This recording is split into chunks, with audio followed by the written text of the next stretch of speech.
Well, if you're in Baltimore, you're depressed about the Orioles this season, but you at least enjoyed most of the weekends. Those were some exciting finishes. They were also celebrating the Ironman streak for Cal Ripken. But AJ, do losses matter in terms of how you lose for a team?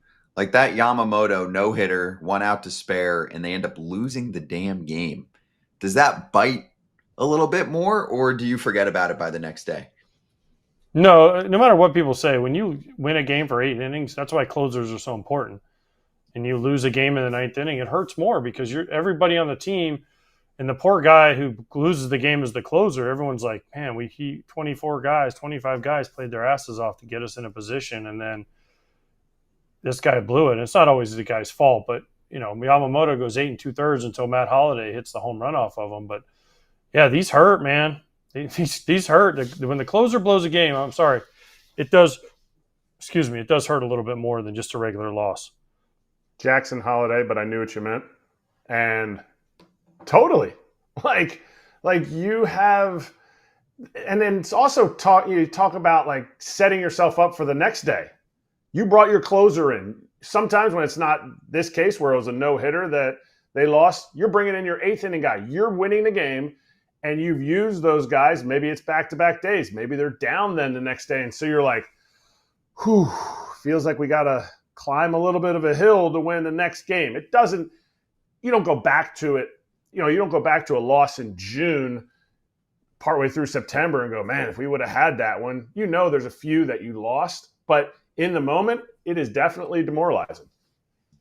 That was a crazy game for those that stuck around. And obviously, even if you were an Orioles fan, you were staying because you want to witness a no hitter, and they gave him a big ovation when he walked off. It's entertaining. It's a great sign for the Dodgers. Here's the thing, AJ, if you're looking at some individual players, and you know that the postseason obviously ends up, becoming its own version of a marathon, but not the regular season marathon. So you don't have to throw out your five starter, your back end of your bullpen that much. You're like, okay, I got a great start from Yamamoto. Shohei Ohtani was picking up steam as he was going along with his outing. Mookie's swinging a much better bat these days. Freddie's looking good. Ohtani had a big day yesterday. Like, there's a lot of positives. The negative for them is they're going to have to play a wild card series. They're too far back of Philadelphia. They're 4.5 games back, I believe, and they're losing the season series with one more series to go against them.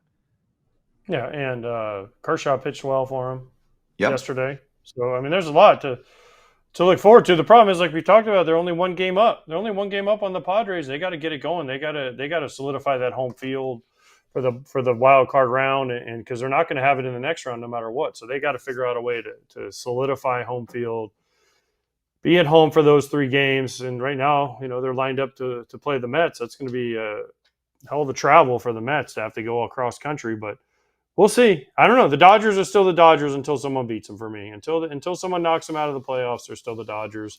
They're still the world champions, and they're still defending, and they still have the talent that a better team, 1 through 26, 1 through 40, than any other organization. I don't have the exact stats, but as Otani's innings go deeper, as he throws more in his starts, it'll be interesting to see how they use him in the playoffs as a pitcher, because I get it. He has to start. That's not what I'm debating. I'm debating the fact that the day he pitches and the day after he pitches, offensively, I wish I had a tweet that I read it, but offensively, his numbers are worse than the other 3 days or 4 days from when he's not, if they're going 6 or 7 days, 5 or 6 days rest, those other days he hits better. So it'll be interesting in the playoffs. Are you hurting your offense a little bit if he throws a 5 inning game? If he throws 4 innings, is it better? Should he just be 3 inning opener? So to me, that's something to look forward to, because you saw on Sunday, he broke out and had 2 homers. It's really how it's been going for him around his starts. Wait, but explain this to me, because he pitched Friday, and yes, Yep. he went 3 2/3. What was, I think, 70? Let's see, 70 pitches, 5 Ks. What was hitting 101 or something towards the end of that one? He looked good. Yeah, and then 2 days later, has a massive game. So you're saying if he The day he goes, pitches, the day he okay, pitches, and the day after, his offensive production has declined. And obviously, I'm just saying this. I should have the numbers in front of me, But then the next 3 days before he starts again then are his best offensive days. Do they try to figure that out in their playoff rotation when he throws? Or is it just Manager an AJ, aberration? It doesn't really matter. Yeah, would you mess around with that at all, or that's getting Just be real careful with when you pitch him. I mean, he's right? not starting game one. It's going to be Yamamoto. Nope. He's probably not starting game 2 or game 3 in the first series. So I don't know. I think you have to play it out and see where your depth lies. That's how I would look at it if I was the Dodger front office. I read it on Friday. He played his game, and like the weekend like played out exactly to it. Like I think he had 1 hit in the first 2 games, and then the last game he had a massive game. It wasn't anything written by the Dodgers or anything like that, and it's something that is interesting to look at. It's interesting to follow the rest of the season, the rest of his starts. I agree. I mean, if you get deeper into the postseason, you can pitch him on a day before the off day. That would help, right? If those numbers are playing out. And your bullpen would be set in that sense. Your bullpen would be set. Hey, it's an off day. Everybody goes. So we only need 3 out of Shohei. Mm-hmm. But right now, the Dodgers bullpen needs to get it together. And I think some guys are getting healthy, but they got to get it together this last 3 weeks of the season. Yeah, I'm less worried about the offense now, AJ. I don't know how you feel. I mean, some of the stars are looking like stars. You're going to have, I think, Muncy and Edman be big factors for them in October. Pitching wise, you paid a lot of money for Tanner Scott. It's been a rough year for him. Yeah.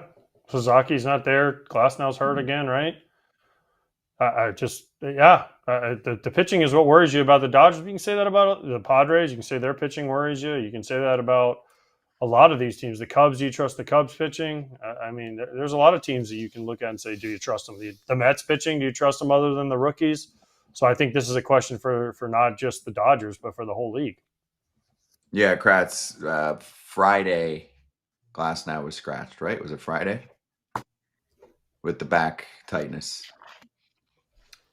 Oh, okay. I thought it was just Ohtani had he had a cold symptoms or he had something, and I thought he just got pushed. I didn't know he got scratched. Ugh, not what you want to see. No, not what you want to see. And playing to AJ's point about getting home field, the Padres really should be thinking about that. They have the 5th best home record in baseball. They're 43-25 at home. I would say they have one of the better home field advantages, and that could play up in the postseason. So should they be fighting for their lives to catch the Dodgers here? It's a huge home field advantage for them. Yeah, I'm with you. So especially compared to playing them, about it. Especially they just got swept in Dodger Stadium, like after they were hot and the Dodgers were not hot at that time, and they came in and really kind of handled them, handled the Padres really well. So it's a huge advantage. I would agree. I think it's a huge advantage. Time for your weekly Arena Club segment where we see what AJ pulls from a slab pack. And here we go. Pulling a little Emerald pack this week, AJ. Looking for something big. Always. I'm always looking for the big thing. Next big thing, Scott. Big money, baby. Yep. No whammies. We've got a Dave Winfield card from 1974, a 74 Topps card from this Emerald pack. Estimated value $300. Mm-hmm. You could sell it back for $270. Sold. I feel like you're into more of the current players. Would that be accurate? No, I mean, you like legends? In my showroom, I have a Robin Yount. I have a Griffey rookie card. Oh, I think. That's true. So, I mean, I have some older vintager players. Bob Gibson. Oh, yeah, you have Gibson. So, I disagree, Scott. But Dave Winfield, for that amount of money back, I'm reselling it. And if you want to get your own pack or new card, you can get 20% off your first slab pack or card purchase at arenaclub.com/foul.